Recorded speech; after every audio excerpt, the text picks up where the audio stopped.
Hello and welcome to a new video. In this video I'm going to make macarons based on the classic British treat of Bakewell Tarts. I'm going to make pink shells filled with almond flavoured Swiss meringue buttercream and cherry jam. So let's get to it. So in a glass bowl I'm going to add 50 grams of egg white at room temperature. This is going to form the base of my meringue.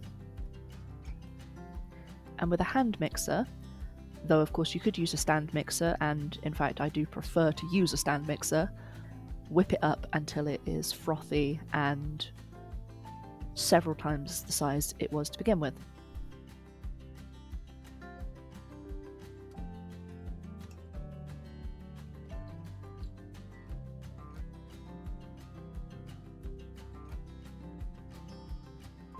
Now once it's at that point, you're going to want to add 45 grams of granulated sugar and a quarter of a teaspoon of cream of tartar. And you're going to want to add that piece by piece, whisking until you've got glossy meringue that holds stiff peaks. The best way I find to check for that is to just rotate your bowl, flip it upside down if you're feeling brave. If it doesn't go anywhere, it's good to go.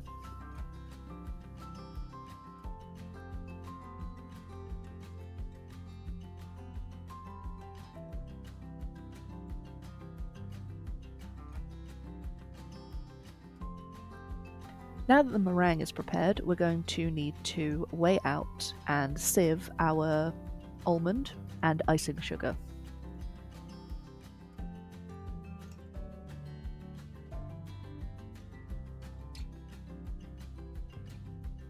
Excuse the sieve, I was making macarons before this, so I've just reused it. So you're going to want to sieve out 70 grams of ground almond. You can put this into a food processor first, and that will break up some of the lumps. In fact, I probably should have done that. But see, all of this coarse stuff, you don't want any of that in your macaron, or your shells will be lumpy and unappealing.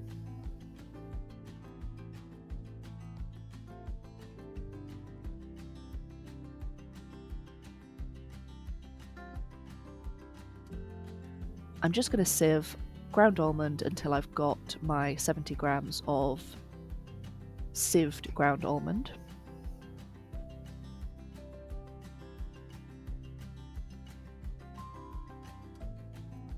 To that I'm going to add my icing sugar. And this is a pretty fine icing sugar, but I'm going to sieve it anyway because there will be a few little lumps that you just want to make sure don't get incorporated.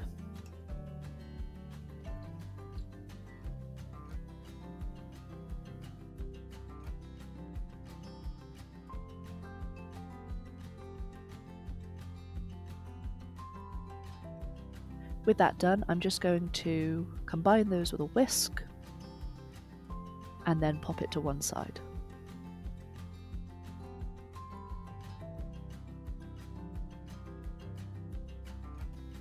Now into my meringue I'm going to add my food colouring. I want these to be sort of a cherry pink, so I've added some, I believe it's claret coloured food colouring, and I'm just going to whisk that up until it's incorporated. I probably should have done this before when I was whisking the meringue up to stiff peaks, but it's okay. So using a spatula, I'm just going to make sure that all the colour is incorporated. You don't want to add the colour later because it could mess up your macaronage. It's better to add it to the meringue and then colour the meringue and then add that coloured meringue to your almond icing sugar mix. So I'm going to put about half in, and then with a spatula I'm going to start folding the meringue into my almond icing sugar mix. This takes forever and it breaks my poor little wrist. I have the worst carpal tunnel and I never learn.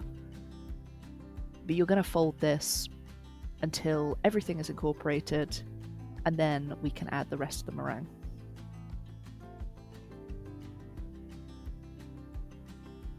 So in goes the second half of the meringue. Scrape the bowl, make sure you've got all of it out. And then this is where the mixing really begins. So you want to incorporate this meringue, but you want to actually go further than just incorporating. You want to get it to a point where it ribbons off of your spatula and is what is referred to as a lava-like consistency.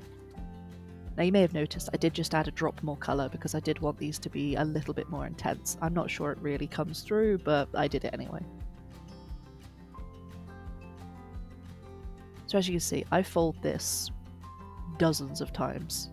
If I was keeping count, I'd say I probably did it about 70 times. And yes, this does absolutely destroy your wrist.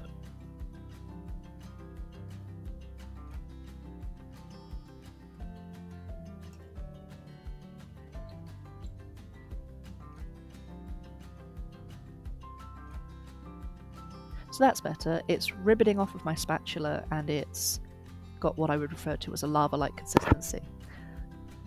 So I'm going to pop that into a piping bag fitted with a small round nozzle, and obscuring the camera completely, I'm going to pipe out my macarons onto a baking sheet.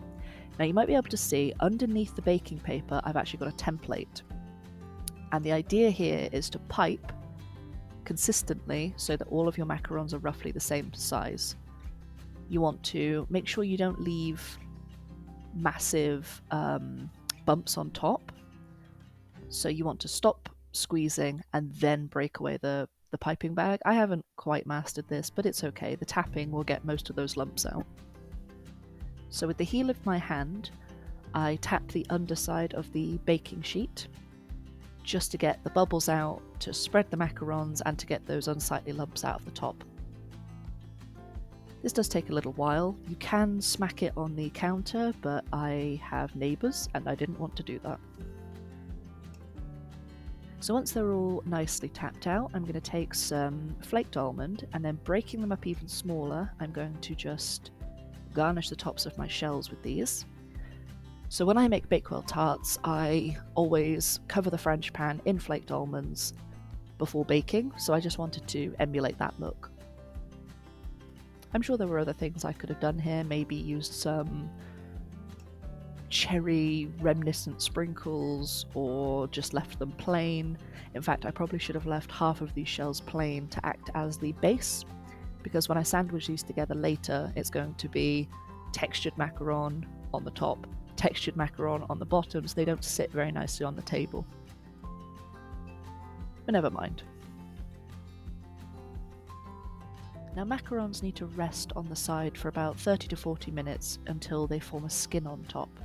At that point you can pop them into the oven. So with that finished, these are just going to go into an oven. My oven was about 145 degrees Celsius and they took about 20 minutes to bake. So now that they're done, you can see they've risen nicely, they've got a nice foot on them. They're maybe a little browner than I'd have liked, but that's okay. I'm just going to loosen these from the baking paper. Make sure they're completely cool before you do this. And then this is the fun part. You get to match your macaron shells together. So you want two shells that are of the same size. Obviously, people are human. You're never going to pipe all of the shells the exact identical size.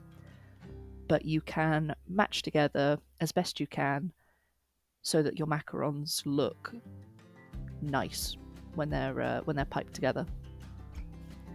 Now I did do some more off camera, so I'm just going to give that poor lonely one a base. Now this is some Swiss meringue buttercream. I've flavoured it with a little bit of almond extract, and I'm going to pipe a dam in the bottom shell of my macarons. Now you can use anything for this. You could use ganache, you could use vanilla buttercream, you could use anything. But I really like this. I think it's smooth, it's silky, and it adds some really nice structure to the macaron.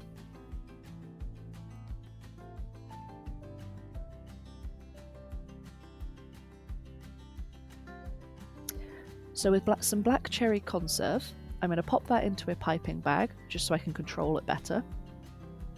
And then in the centre of each of my macarons, I'm going to pipe a nice dollop of this cherry conserve. So after all, it is a Bakewell Tart inspired macaron. You've got to get the cherry in there. And once that's finished, and again, you don't want to pipe too much, you don't want it to overflow that dam. But when it is completed, you can top the macaron off with its top shell, squeeze them gently together. You can rotate them together. That actually creates a nicer seal. And that's about it. That's the macaron done. So I'm just going to finish off topping all of my macarons. You could add some more decoration at this point. I debated adding some royal icing lines, because when I make Bakewell tarts, I always top them off with a line of royal icing and then a glacé cherry, but I tested one off camera, didn't like the way it looked, and decided these look pretty sweet just as they are. So that's that. That is me making cherry Bakewell inspired macarons. I hope you enjoyed this video. I know it's a bit of an odd one and not very long, but I had fun and I hope you did too. So I am a new channel, so any likes, subscribes or comments are a massive help to me, and I hope I see you in the next video.